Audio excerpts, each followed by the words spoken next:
Hi everyone, ಹೇಗಿದ್ದೀರಾ ಎಲ್ಲರೂ? ಬನ್ನಿ ಈ ದಿನ ನಾವು ರುಚಿಕರವಾಗಿ ನವಿಲ್ ಕೋಸು ಸಾಂಬಾರು ಮಾಡೋದು ಹೇಗೆ ಅಂತ ನೋಡ್ಕೊಂಬರೋಣ.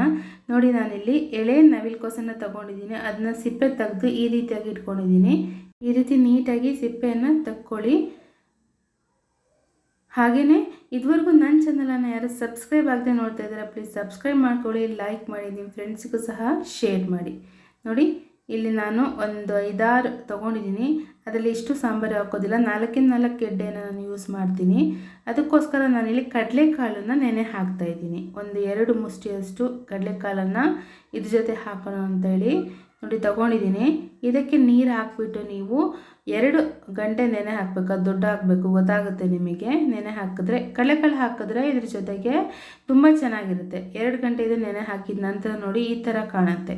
ಓಕೆ, ಅದರ ನೀರನ್ನು ತೆಗೆದುಬಿಟ್ಟು ನಾನಿಲ್ಲಿ ಡೈರೆಕ್ಟಾಗಿ ಕುಕ್ಕರಿಗೆ ಕಡಲೆಕಾಳನ್ನು ಹಾಕ್ಕೊಳ್ತಾ ಇದ್ದೀನಿ. ಅದ್ರ ಜೊತೆಗೆ 2 ಟೊಮೊಟೊ, 2 ನೀರುಳ್ಳಿ ಕಟ್ ಮಾಡಿಬಿಟ್ಟು ಕಡಲೆಕಾಳು ಜೊತೆಗೆ ಹಾಕ್ತೀನಿ. ಮತ್ತು ನವಿಲ್ ಕೋಸನ್ನು ಕಟ್ ಮಾಡಿಕೊಂಡು ಹಾಕ್ಕೊಳ್ತೀನಿ. ನೀವು ಚಿಕ್ಕದಾಗಿ ಬೇಕಾದ್ರೆ ಕಟ್ ಮಾಡ್ಕೊಬೋದು, ದೊಡ್ಡದಾಗಿ ಬೇಕಾದ್ರೆ ಕಟ್ ಮಾಡ್ಕೊಬೋದು. ನಾನು ಮೀಡಿಯಮ್ ಸೈಜಲ್ಲಿ ಕಟ್ ಮಾಡಿ ಹಾಕಿದ್ದೀನಿ. ಈಗ ಇದಕ್ಕೆ ನೀರು ಮತ್ತು ಉಪ್ಪನ್ನು ಸೇರಿಸ್ಬಿಟ್ಟು 3 ವಿಷಲನ್ನು ಕೂಗಿಸ್ಕೊಳ್ತೀನಿ. ಅದು ಸ್ವಲ್ಪ ಮುಳುಗುವಷ್ಟು ನೀರು ಹಾಕಿದರೆ ಸಾಕಾಗುತ್ತೆ. 1 ಸ್ಪೂನ್ ಉಪ್ಪನ್ನು ಹಾಕಿ ನೀವು ಇದನ್ನು ಚೆನ್ನಾಗಿ ಮಿಕ್ಸ್ ಮಾಡ್ಕೊಳ್ಳಿ. ನೋಡಿ, ಈ ಥರ ಚೆನ್ನಾಗಿ ಮಿಕ್ಸ್ ಮಾಡ್ಕೊಳ್ಳಿ. ನಂತರ ನೀವು ಕುಕ್ಕರಿಗೆ ಲಿಡ್ ಕ್ಲೋಸ್ ಮಾಡಿಬಿಟ್ಟು 3 ವಿಷಲನ್ನು ಹೊಡಿಸಿ. ಬೆಂದ ನಂತರ ನೋಡಿ ಈ ಥರ ಕಾಣಿಸುತ್ತೆ. ಈಗ ನಾವು ಇದಕ್ಕೆ ಮಸಾಲೆಯನ್ನು ರೆಡಿ ಮಾಡೋಣ. ಇಲ್ಲಿ ನಾನು 4-5 ಸ್ಪೂನು ತೆಂಗಿನಕಾಯಿ ತುರಿನ ತೊಗೊಂಡಿದ್ದೀನಿ. ಅದಕ್ಕೆ 4-5 ಬೆಳ್ಳುಳ್ಳಿಯನ್ನು ಹಾಕ್ತಾಯಿದ್ದೀನಿ. ಹಾಗೆಯೇ ಅರಿಶಿಣವನ್ನು ಸಹ ಹಾಕ್ತಾಯಿದ್ದೀನಿ 1 ಸ್ಪೂನು. ಮತ್ತು ಮಸಾಲ ಪೌಡ್ರು 1 ಸ್ಪೂನು ಹಾಕ್ತಾಯಿದ್ದೀನಿ.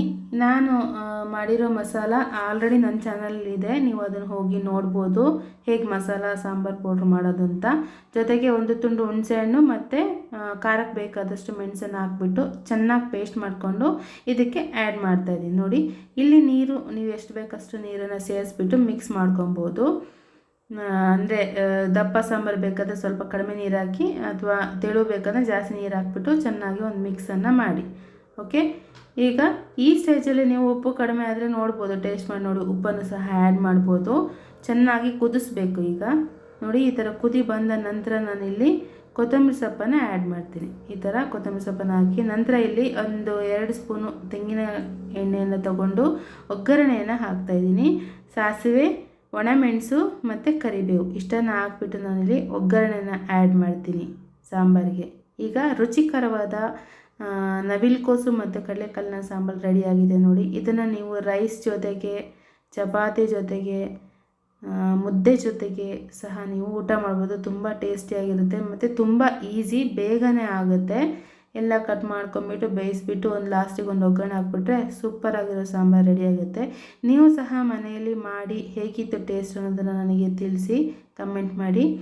ಓಕೆ, ಹಾಗೆಯೇ ಮುಂದಿನ ಒಂದು ವಿಡಿಯೋದ ಮೂಲಕ ನಾನು ನಿಮ್ಮನ್ನ ಮತ್ತೆ ಭೇಟಿ ಮಾಡ್ತೀನಿ. ಅಲ್ಲಿವರೆಗೂ ಥ್ಯಾಂಕ್ ಯು, ಬಾಯ್.